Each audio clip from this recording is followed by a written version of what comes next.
Richard Parsons ydw i, dwi'n aelod o bwrdd achredu addysg gychwynnol athrawon.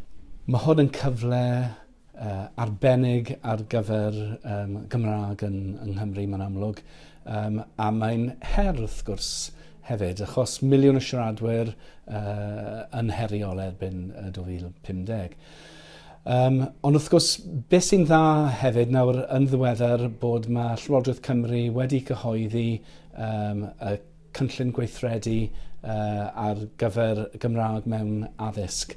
A mae hwn really wedi rhoi cyfeiriad ar gyfer cynyddu y nifer o athrawon. Nawr, ar gyfer achredu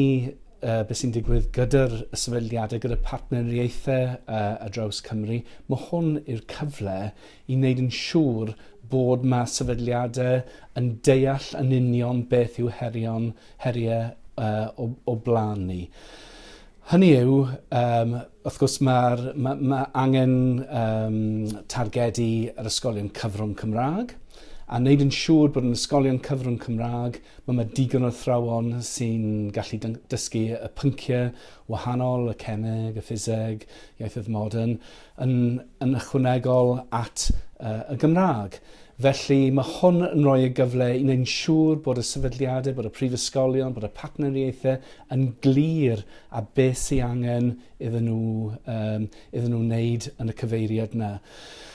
Ond wrth gwrs hefyd, mae hwn yn rhoi cyfle i'r sefydliadau i wneud yn siŵr bod mae pob athro yn deall yn union ble mae Cymru yn mynd. Hynny yw, y rai di-Gymraeg hefyd. Mae hwn yn her mawr wrth gwrs, oherwydd mae rai codi ymwybyddiaeth athrawon,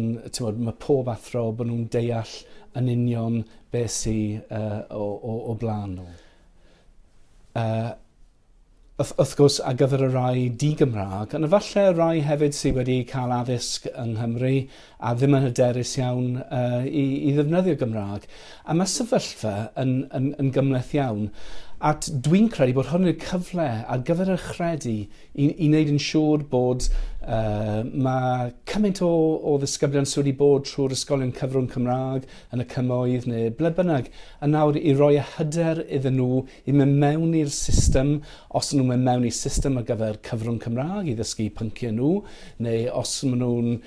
mynd mewn i ysgolion di-Gymraeg i ddefnyddio'r Gymraeg yna, a mae potensial yma i wynebu y ffaith bod angen mwy ar athrawon cyfrwng Cymraeg, ond hefyd ar gyfer pob athro bod maen nhw'n deall bod rhaid yn nhw cyfrannu hefyd yn y dosbarth a beth yw nod y Llywodraeth Cymru yn y pen draw. Wel, mae cynllun gweithredu, wrth gwrs, yn gwneud yn digon glir o mis Medi 2019 ymlaen, i sicrhau bod mae'r raglenni yn gwneud yn siŵr bod mae pob athro yn deall tipmach mwy yn y Gymraeg, yn byti Cymru, yn byti cwricwlwm Cymreig, a nid jyst y rai mae'n amlwg sy'n mynd i dysgu yn y sector cyfrwng Cymraeg. Mae targedau yn y cynllun gweithredu yn eitha heriol, i ychwanegu 600 o athrawon newydd yn cael ei hyfforddi erbyn 2021.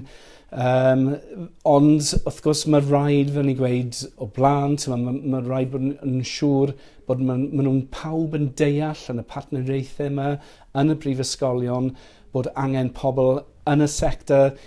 sy'n gallu dysgu Cymraeg yn yr ysgolion, sy'n gallu dysgu cemeg, ffiseg, ieithoedd modern yn ysgolion uwchradd hefyd cyfrwng Cymraeg. Ond wrth gwrs bod mae pobl sy'n gallu mynd mewn i'r ysgolion di-Gymraeg a dysgu ail iaith, yn wedig yn y sector uwchradd, ac wrth gwrs bod pawb jyst yn ymwybodol bod Cymru yw bod Cymraeg yn iaith fyw yma, a mae'r rhaid i bob un o ddisgyblion parhau gyda beth maen nhw wedi dysgu yn barod yn ysgolion gynradd, mewn i ysgolion uwchradd hefyd, i codi y hyder dyn nhw i ddefnyddio'r Cymraeg ac i gadael yr ysgol gyda'r hyder i ddefnyddio ryw raddau yn bydle bynnag nhw'n gweithio neu yn y coleg, a cario ymlaen gyda beth maen nhw wedi wneud, so bod nhw ddim yn cael ei wastraffu.